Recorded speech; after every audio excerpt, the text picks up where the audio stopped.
São 1 Coríntios capítulo 15, a partir do verso 1 até o verso 19. O apóstolo Paulo diz assim: Irmãos, venho lembrar-vos o evangelho que vos anunciei, o qual recebestes e no qual ainda perseverais. Por ele também sois salvos, se retiverdes a palavra, tal como vô-la preguei, a menos que tenhais crido em vão. Antes de tudo vos entreguei o que também recebi, que Cristo morreu pelos nossos pecados segundo as Escrituras, e que foi sepultado e ressuscitou ao terceiro dia, segundo as Escrituras. E apareceu a Cefas e depois aos 12. Depois foi visto por mais de 500 irmãos de uma só vez, dos quais a maioria sobrevive até agora, porém alguns já dormem. Depois foi visto por Tiago, mais tarde por todos os apóstolos, e afinal, depois de todos, foi visto também por mim, como por um nascido fora de tempo. Porque eu sou o menor dos apóstolos, que mesmo não sou digno de ser chamado apóstolo, pois persegui a igreja de Deus. Mas, pela graça de Deus, sou o que sou, e a sua graça que me foi concedida não se tornou vã. Antes, trabalhei muito mais do que todos eles, todavia não eu, mas a graça de Deus comigo. Portanto, seja eu ou sejam eles, assim pregamos e assim crestes. Ora, se é corrente pregar-se que Cristo ressuscitou dentre os mortos, como, pois, afirmam alguns dentre vós que não há ressurreição de mortos? E se não há ressurreição de mortos, então Cristo não ressuscitou. E se Cristo não ressuscitou, é vã a nossa pregação e vã a vossa fé. E somos tidos por falsas testemunhas de Deus, porque temos asseverado contra Deus que ele ressuscitou a Cristo, o qual ele não ressuscitou, se é certo que os mortos não ressuscitam. Porque se os mortos não ressuscitam também, Cristo não ressuscitou. E se Cristo não ressuscitou, é vã a vossa fé, e ainda permaneceis nos vossos pecados. E ainda mais, os que dormiram em Cristo pereceram. Se a nossa esperança em Cristo se limita apenas a essa vida, somos mais infelizes de todos os homens. Vamos orar mais uma vez? Senhor, por mais uma vez a Tua palavra foi lida. Pedimos que uma vez mais o Senhor fale conosco. Nos traga confronto, mas também nos traga conforto em Jesus, ao nos lembrarmos mais uma vez da morte e ressurreição do nosso Salvador, que traz sentido às nossas vidas, que traz luz à escuridão do nosso coração, que traz perdão aos nossos pecados, que traz restauração àqueles que estão quebrados, que dá a rota do caminho àqueles que estão perdidos, que nos traz vida para nós que estávamos mortos. Fale conosco mais uma vez, Deus, é o que nós te pedimos. Em nome de Jesus. Amém. Queridos, seria redundante aqui eu dizer que nós estamos em um período que se fala muito sobre a Páscoa, não é? Mas nós precisamos fazer uma pergunta honesta. E talvez, se você está atento ao culto, está cultuando junto comigo, talvez você tenha já essas respostas. Mas o que é que nós estamos celebrando? Porque para muitos, queridos, hoje é uma tradição. Para muitos, o que se está sendo celebrado hoje é um simbolismo. Para muitos, o que se está sendo celebrado hoje é meramente uma memória. Mas o que nós vamos ver aqui na carta de Paulo aos Coríntios, se você conseguiu acompanhar a leitura, a Bíblia está nos confrontando com algo muito mais profundo. Que o cristianismo, a vida com Deus, ela não é baseada em símbolos, mas ela é baseada em um fato. E eu quero que você se atenha a esse fato, que Jesus ressuscitou. E Paulo afirma algo aqui, que eu quero que você preste atenção, porque mediante a afirmação de Paulo, se o que Paulo disse aqui não for verdade, tudo para nós aqui não faz sentido nenhum. Porque aqui em 1 Coríntios capítulo 15, Paulo está lidando com diversos problemas. Se você ler a carta de Paulo aos Coríntios, você vai perceber que a igreja de Corinto é uma igreja extremamente problemática, cheia de problemas. Mas existe um problema, que eu diria que é um problema em especial, que ele é mais grave, que eram algumas pessoas negando a ressurreição de Jesus. E então Paulo faz algo simples, mas essencial, que nós precisamos ser lembrados, não somente hoje, mas todos os dias de nossas vidas, assim como foi para a igreja de Corinto. Paulo nos relembra do Evangelho. E não como teoria, não como uma história apenas a ser decorada, para ser recitada em algum momento. O que Paulo está fazendo aqui é nos lembrando do Evangelho como a realidade histórica que transformou as nossas vidas e irá transformar todos os dias de nossas vidas até o dia em que nossas vidas se encerrarem aqui, os nossos olhos se fecharem para essa vida e se abrirem para a eternidade. Então, Paulo está mostrando para mim e para você, e eu gostaria que você pudesse acompanhar isso comigo, que a ressurreição de Jesus, ela não é somente um detalhe em toda a história. E negar a ressurreição, tirar a ressurreição, é destruir o cristianismo. E eu fico impressionado como ainda hoje muitas pessoas se prendem às sombras. Muitas pessoas se prendem às sombras dos símbolos, às sombras das tradições, às sombras da religiosidade.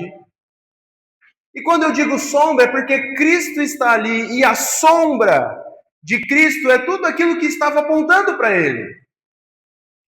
E como existem pessoas que hoje preferem se enraizar nas sombras do que no próprio Cristo.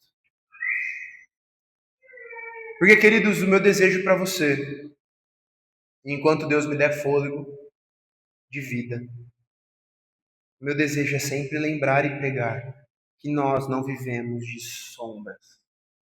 Nós vivemos debaixo de uma realidade. A realidade de que Jesus veio, morreu e ressuscitou por mim e por você.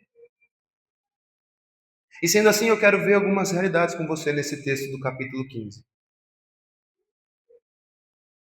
A primeira delas está no verso 1 e 2, que é que o Evangelho é uma realidade recebida e na qual nós permanecemos. O Evangelho é uma realidade recebida na qual eu e você, nós permanecemos. Veja, diz assim: irmãos, venho lembrar-vos o Evangelho que vos anunciei, o qual recebestes e no qual ainda perseverais. Por ele também sois salvos, se retiverdes a palavra, tal como vou-la preguei, a menos que tenha escrito em vão. Veja, Paulo está dizendo aqui, irmãos, o Evangelho não é algo novo. O Evangelho já foi recebido. E é nele que nós permanecemos. E ainda mais, é por meio dele que nós somos salvos. Jesus veio, aqui em Corinto, Jesus já havia morrido e ressuscitado. E já havia subido aos céus. O que Paulo está dizendo é, irmãos, o Evangelho não é algo novo. Nós já recebemos, Jesus esteve entre nós. E é nele que nós permanecemos. Mas há um alerta. O Evangelho que permanece, o Evangelho verdadeiro, é aquele que eu estou anunciando a vocês. E por que Paulo fala isso? Porque existe um perigo grave de nós abandonarmos o verdadeiro Evangelho. E nós não precisamos voltar para Corinto, nós podemos olhar para a nossa realidade de hoje.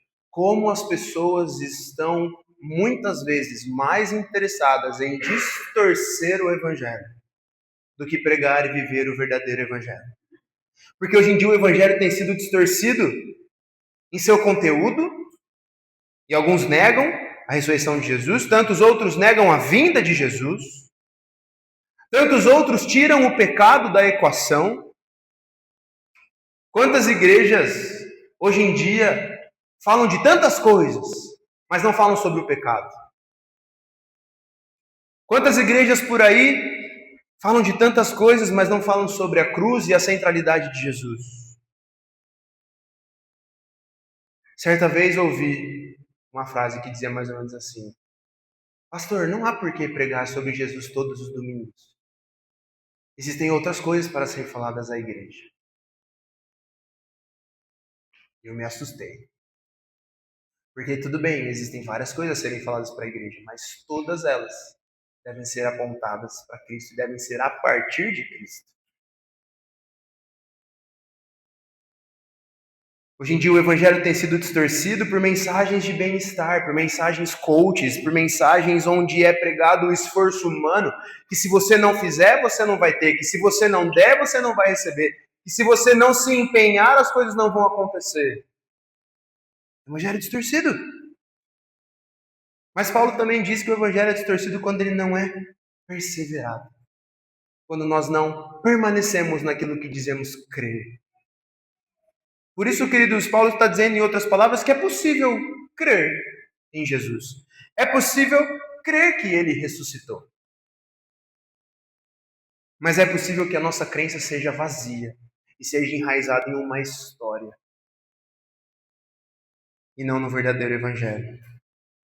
Porque, queridos, o cristianismo não é sobre inovação. O que culturalmente estamos celebrando hoje não é nada inovador. O que estamos sendo lembrados hoje não é nada inovador, que não deve ser celebrado e lembrado apenas hoje. Como é triste saber que existem milhares e milhares, talvez milhões de pessoas que vão se lembrar da morte e ressurreição de Jesus apenas hoje. Passando de carro essa semana por perto de algumas igrejas, você vê elas lotadas. Talvez hoje você vai passar por algumas igrejas, outras já acabou, porque foi mais cedo. Mas você passa talvez por algumas igrejas que estão lotadas hoje. Mas da semana que vem para frente, vazias. Porque as pessoas estão em busca de sombras. Não estão permanecendo. E cristianismo não é sobre inovação ou religiosidade, mas é sobre permanência no evangelho verdadeiro, é o que Paulo está nos dizendo. Mas ele continua. E o evangelho não é apenas sobre permanência, mas ele está centrado na morte e ressurreição de Jesus. Veja o verso 3 e 4, Paulo dizendo: Antes de tudo vos entreguei o que também recebi, que Cristo morreu pelos nossos pecados, segundo as Escrituras, e que foi sepultado e ressuscitou ao terceiro dia, segundo as Escrituras. Queridos, aqui está o centro da nossa fé cristã. Cristo morreu, foi sepultado, mas ele ressuscitou. Não foi acidental. Quando Paulo diz que isso aconteceu segundo as Escrituras, Paulo está dizendo, tudo aconteceu conforme o plano de Deus. O plano de Deus se cumpriu. As profecias se cumpriram. Aquilo que o Antigo Testamento trazia como sombra se tornou realidade. Ou você vai dizer para mim que você ainda mata o cordeiro e passa o sangue sobre os umbrais da porta da sua casa? Porque se você não fez, a coisa vai dar ruim. Mas nós não precisamos mais fazer. Por isso que nós não estamos mais celebrando o evento Páscoa. Porque tudo no Antigo Testamento era sombra, apontava para aquele que viria e iria morrer no meu e no seu lugar. Queridos, a nossa fé não está em símbolos. E eu insisto em dizer isso porque mesmo nos dias de hoje, e talvez na nossa igreja, existam pessoas que estão enraizadas em símbolos. As pessoas hoje em dia criam símbolos para se sentirem seguras, achando que a sua salvação está assegurada em símbolos, em religiosidade externa, em emoções, em sucesso, ou em coisas morais. Coisas que as pessoas fazem que dão uma sensação de controle e significado, mas que não resolvem o problema do pecado, nem transformam nenhum coração. Se você tem uma Bíblia aberta em algum salmo na sua casa, isso não faz diferença nenhuma. Talvez você já tenha colocado até um copo de água em cima da TV. Mas nada irá acontecer, porque os símbolos não resolvem o problema do nosso coração. E muitas pessoas nesse feriado estão celebrando símbolos. Estão celebrando uma agenda religiosa que, se não for cumprida, essas pessoas terão um problema. Esforço humano, tentativas humanas de receber algo que, humanamente falando, é impossível de se receber.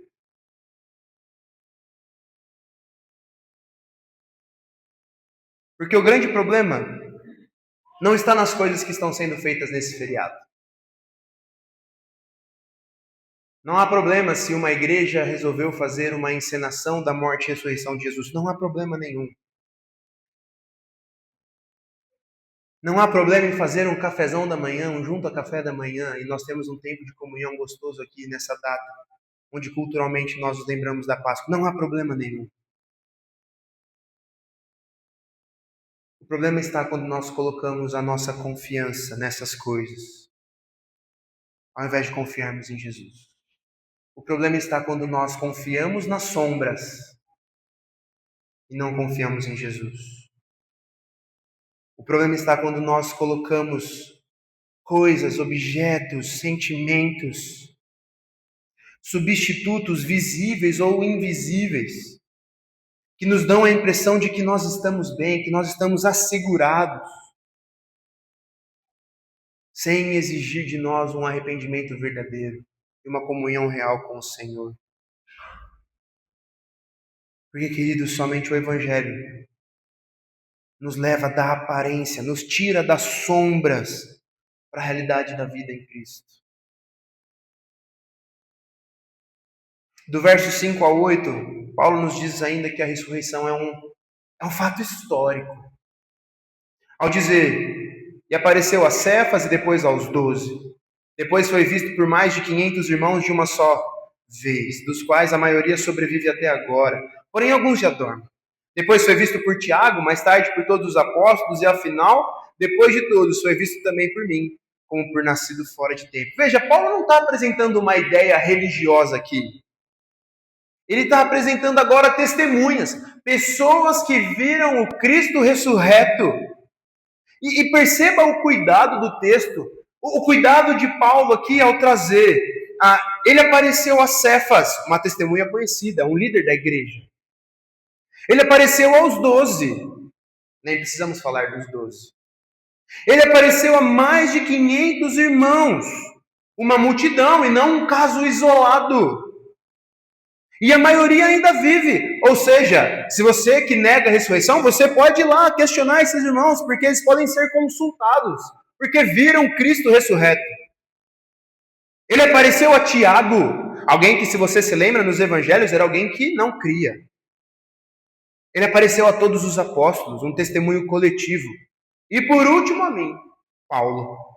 O próprio Paulo, que antes perseguia a igreja. Veja, aqui Paulo não está usando uma linguagem de mito, de algo para ser uma história bonita ou encorajadora ou manipuladora para convencer as pessoas. O que Paulo está fazendo aqui é algo muito forte e especial, porque mitos não apelam para testemunhas verificadas.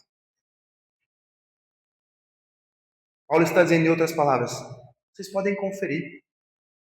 Essas pessoas viram. E além disso, essas testemunhas não apenas disseram que viram, elas reorganizaram as suas vidas em torno disso. O que antes nós víamos discípulos com medo, agora nós vemos homens tornando-se ousados. Enquanto uns negaram depois que viram e passaram a crer porque foram alcançados por Deus, agora são homens ousados. Aqueles que antes perseguiam, foram encontrados, agora permanecem vivos e firmes. E alguns chegaram ao ponto de morrer por causa daquele que morreu e ressuscitou. Queridos, ninguém morre por algo que sabe ser mentira. A ressurreição não foi uma experiência subjetiva. Não foi uma alucinação coletiva.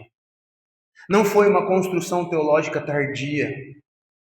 Foi um evento real no tempo e no espaço.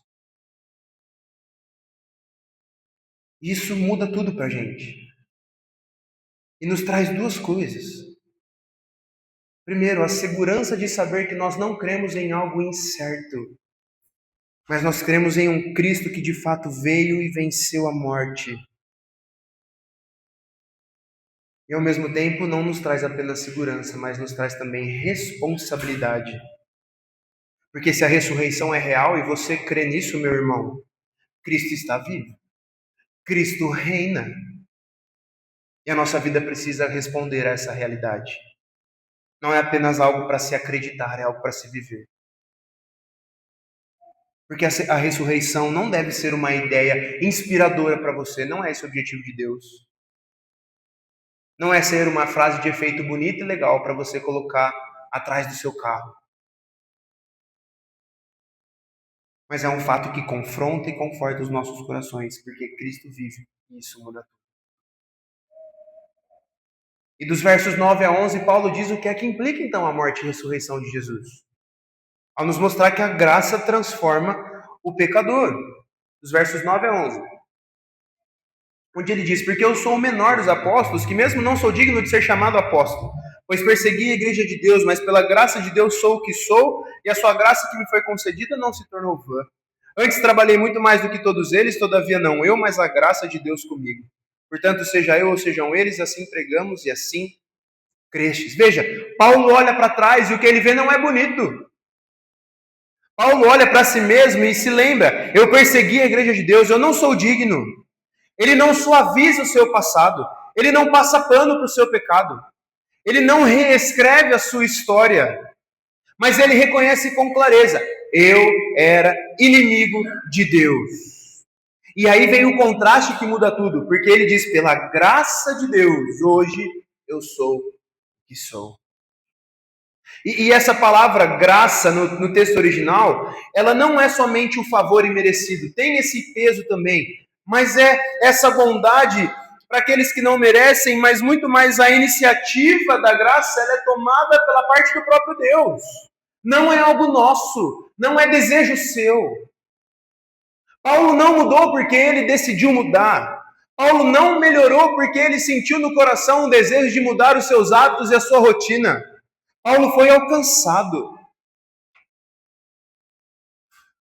E ele diz, a graça que me alcançou não apenas ficou no campo teórico, no campo da crença, mas produz algo real, porque o evangelho produz na vida das pessoas algo real. De perseguidor eu passei a ser o pregador. De inimigo eu passei a ser servo. E de indigno eu passei a ser instrumento de Deus. Mas ele toma cuidado. Porque ele diz, eu trabalhei muito mais do que todos eles, mas não eu. A clareza de Paulo em saber que tudo o que ele estava realizando, em nada havia mérito dele. A graça de Deus estava comigo. As vidas que eu tenho alcançado, as situações que Deus tem permitido eu passar, o fato de eu ter me tornado um apóstolo e agora ser alguém influente e relevante na igreja, isso não é mérito meu, não é resultado de esforço meu, é a graça de Deus sobre a minha vida. E isso confronta, queridos, como muitas vezes nós olhamos para nós mesmos. Porque hoje em dia muita gente vive presa no passado. Muita gente vive preso em culpa, vive preso em vergonha, vive preso em erros antigos, em situações do passado que deveriam ter sido resolvidas e superadas, mas até hoje pessoas se enraizam no seu passado. Por outro lado, tantas outras pessoas vivem tentando construir valor por meio de desempenho, esforço, comparação, manipulação. E o que Paulo está ensinando aqui para a gente é que a nossa identidade não está naquilo que nós fomos, nem no que nós fazemos. Ela está na graça que nos alcançou. E ela não apenas perdoa, mas ela nos transforma por completo. Porque se a graça é real na sua vida, você pode ver que você vai experimentar ou tem experimentado, porque os seus desejos mudam, a direção da sua vida muda. Você começa a frutificar para o Senhor de um jeito que você jamais imaginou. Não perfeitamente por causa do nosso pecado, mas verdadeiramente. Não há sombras de uma religiosidade, não há sombras de um teatro ou de uma máscara que você coloca para vir à igreja, mas algo genuíno. Porque, queridos, vocês não são definidos pelo pior momento da vida de vocês. Talvez você tenha passado ou esteja passando por períodos trágicos na sua vida. E talvez você ache que a sua vida é uma desgraça e você se define por tudo aquilo que você tem enfrentado ou já enfrentou. Mas o que Paulo está nos lembrando aqui é que a graça de Deus, ela não apenas nos aceita como somos, mas Deus nos pega e nos transforma em quem jamais poderíamos ser por nós mesmos. E Deus nos traz para perto, nos traz ao redor da mesa e nos chama de filhos, e nos chama de amigos. Paulo perseguiu a igreja. A gente não tem certeza, mas provavelmente Paulo chegou a matar cristãos. E se não chegou a matar, certamente mandou que matasse. E este Paulo, ele é alcançado por Jesus. Paulo poderia ficar preso no seu passado, ficar se vitimizando, ficar se martirizando, mas ele tem a clareza que a graça do Senhor o alcançou, o transformou e permitiu ele viver e desfrutar agora em prol do Evangelho verdadeiro. Não apenas a sombra de uma data especial comemorativa, mas toda a sua vida. E do verso 12 a 19, Paulo termina dizendo que sem a ressurreição tudo perde o sentido. Onde Paulo vai falar e repetir que se Jesus não ressuscitou, vã é nossa fé. E se Jesus não ressuscitou, nós ainda permanecemos nos nossos pecados. Se Jesus não ressuscitou, então nós não podemos dizer que há ressurreição. E se Cristo não ressuscitou, vã é a nossa pregação. Em vão nós estamos aqui hoje. E no verso 19 ele termina que se a nossa esperança em Cristo se limita apenas a essa vida, nós somos os mais infelizes de todos os homens. Querido, se Cristo não ressuscitou, tudo desmorona. Tudo é vazio. Tudo é em vão. Perceba a sequência que Paulo trabalha. A pregação é vã, a fé é vã, os apóstolos são falsas testemunhas, ainda estamos nos nossos pecados, os mortos estão perdidos e não há esperança para além dessa vida. Sem a ressurreição, o cristianismo é como uma casca sem vida, vazia. Mas Paulo ainda aprofunda sobre o fato de que se Jesus não ressuscitou, nós ainda permanecemos nos nossos pecados, e isso é devastador para nós. Porque se Cristo não ressuscitou, então o sacrifício não foi aceito. Se Cristo não ressuscitou, a morte não foi vencida. E se Cristo não ressuscitou, o pecado ainda reina.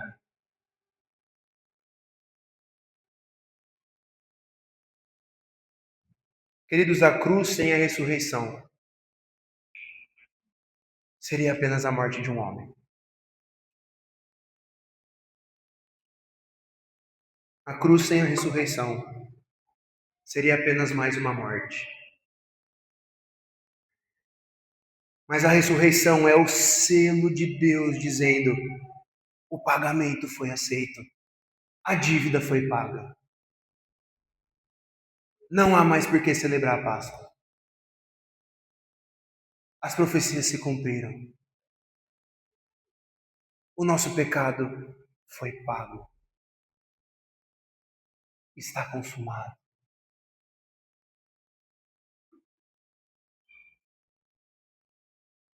E se a nossa esperança em Cristo se limita apenas a essa vida, nós somos os mais infelizes de todos os homens.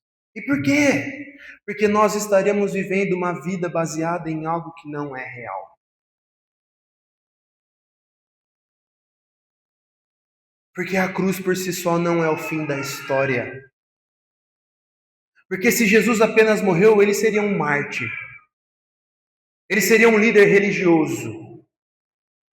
Ele seria mais um exemplo moral e legal de alguém que estava nesse mundo e fez coisas interessantes. Mas a Páscoa cristã não termina no túmulo. E por quê? Como vimos na nossa devocional com Samuel. Porque o túmulo está vazio. A ressurreição é o centro. Ela não é um detalhe na fé cristã, é o fundamento. Tudo na nossa vida depende da ressurreição de Jesus. Porque se ele não ressuscitou, não há perdão para você e para mim. Não há transformação nas nossas vidas. Não há esperança futura da eternidade. Mas se Cristo ressuscitou e ele ressuscitou, os nossos pecados realmente foram perdoados. A nossa fé, ela está fundamentada em algo sólido e a nossa esperança é eterna. Porque se Cristo não ressuscitou, queridos, nada faz sentido. Mas porque ele ressuscitou, tudo muda e muda para sempre. E se nós somos honestos com nós mesmos à luz desse texto e à luz desse feriado no qual nós nos encontramos, e se você for honesto com você mesmo, por vezes nós preferimos as sombras do que a realidade. Nós dizemos muitas vezes que queremos Deus, mas na prática nós nos contentamos com os substitutos dele em nossas vidas. Muitas vezes a gente prefere tradição do que transformação. Muitas vezes a gente prefere símbolos do que um Salvador vivo. Muitas vezes a gente prefere rituais de arrependimento. Muitas vezes a gente prefere uma aparência espiritual do que um coração quebrantado.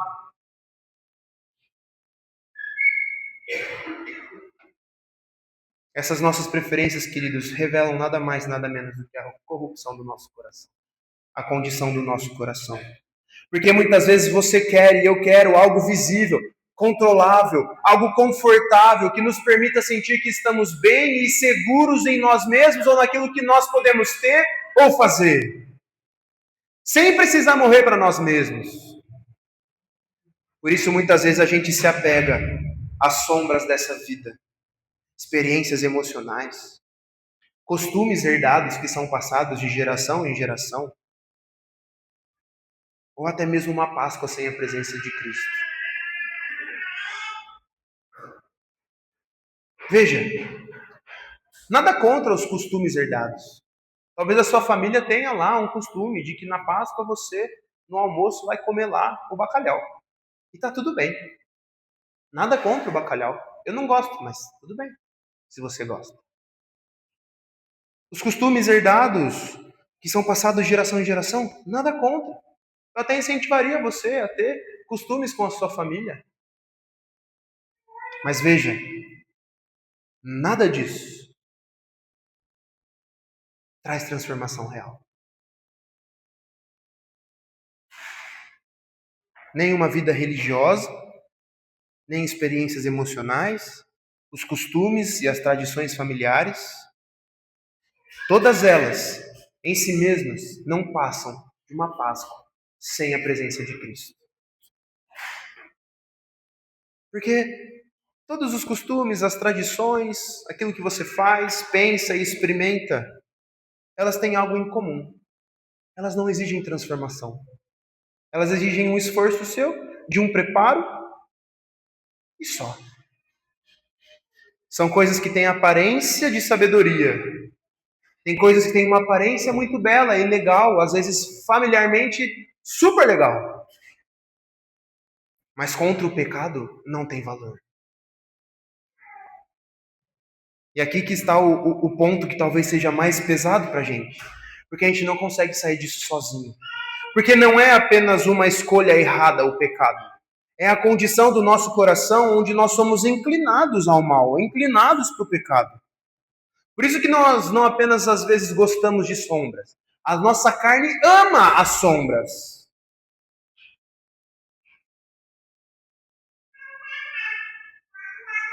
Por isso, queridos, nós precisamos que Deus nos arranque das sombras. Porque sozinhos nós jamais sairemos delas. E é aqui onde Paulo, em todo esse texto de Coríntios e em toda a Escritura, mostra como o Evangelho vem e brilha com toda a sua força em nossas vidas. Porque aquilo que nós não conseguimos fazer foi exatamente o que Cristo fez perfeitamente. Nós nos apegamos à sombra, mas Cristo é a própria realidade. Nós amamos os substitutos, mas Ele é o verdadeiro. Nós estávamos mortos em nossos pecados, mas Ele veio para nos dar vida. E na cruz acontece o que nenhuma sombra poderia ser. Na cruz, Ele toma sobre si a nossa culpa. Na cruz, Ele carrega sobre nós a condenação. E na cruz, Jesus, Ele suporta a ira de Deus em nosso lugar. Todos os símbolos apontavam para algo. E estavam em Jesus.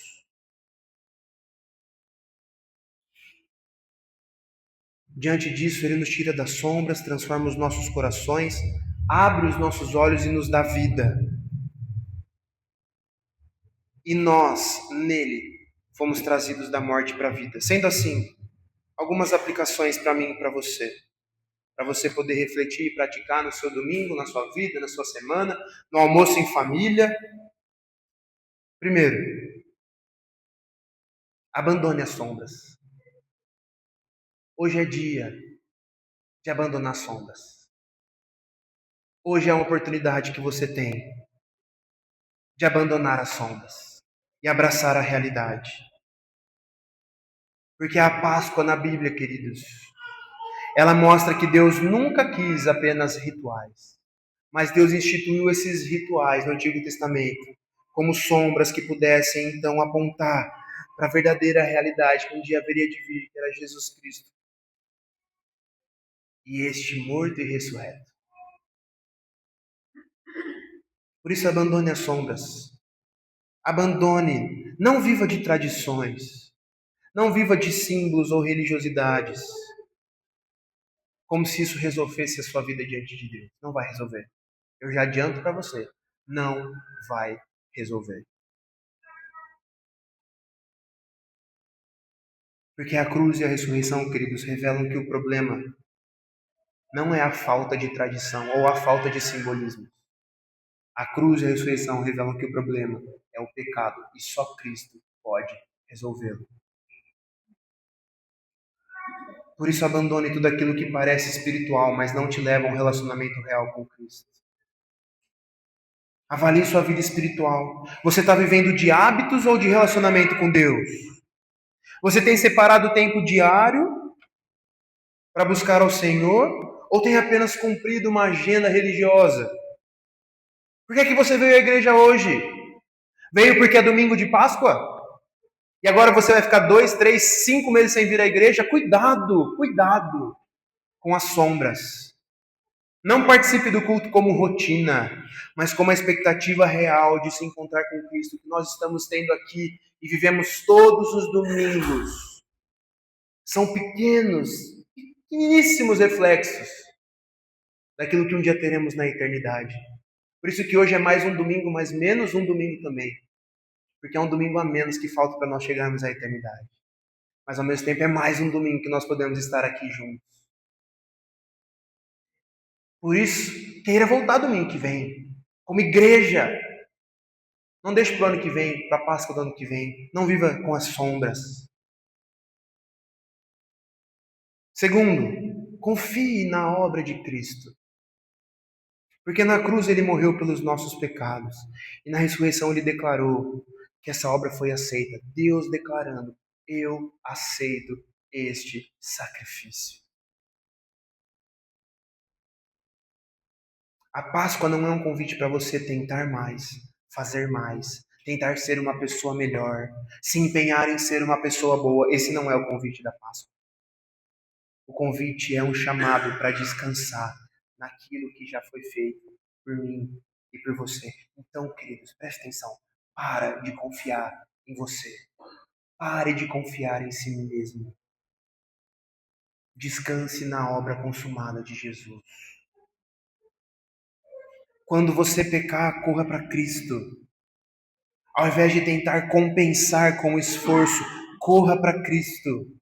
Corra para as Escrituras. Pregue o Evangelho diariamente para você mesmo, não apenas na Páscoa. Porque Cristo já pagou por tudo.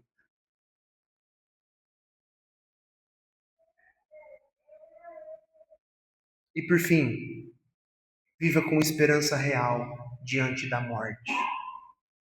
Porque a Páscoa declara que a morte não venceu. Em Jesus, o túmulo vazio muda a forma como nós vivemos. Muda a forma como nós enfrentamos os sofrimentos dessa vida. Muda a forma como nós encaramos a morte. Muda a forma como vivemos com os olhos e agora os olhos na eternidade. Porque a nossa esperança não está nessa vida apenas. Porque se ela se limita a essa vida, nós somos os mais infelizes de todos os homens. Por isso, queridos, o cristianismo não é a celebração de uma sombra, mas a vida na realidade de que Cristo morreu e ressuscitou. E isso muda tudo. Muda o nosso passado, muda o nosso presente e muda o nosso futuro. E para todo sempre. Até aquele dia onde nós estivermos com o Senhor na eternidade. Para onde você está indo?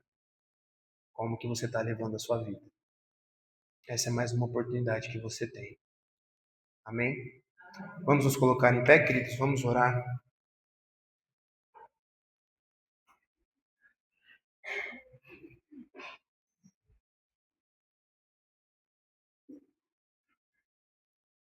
E receber a bênção do nosso Deus. Senhor, Obrigado, Deus,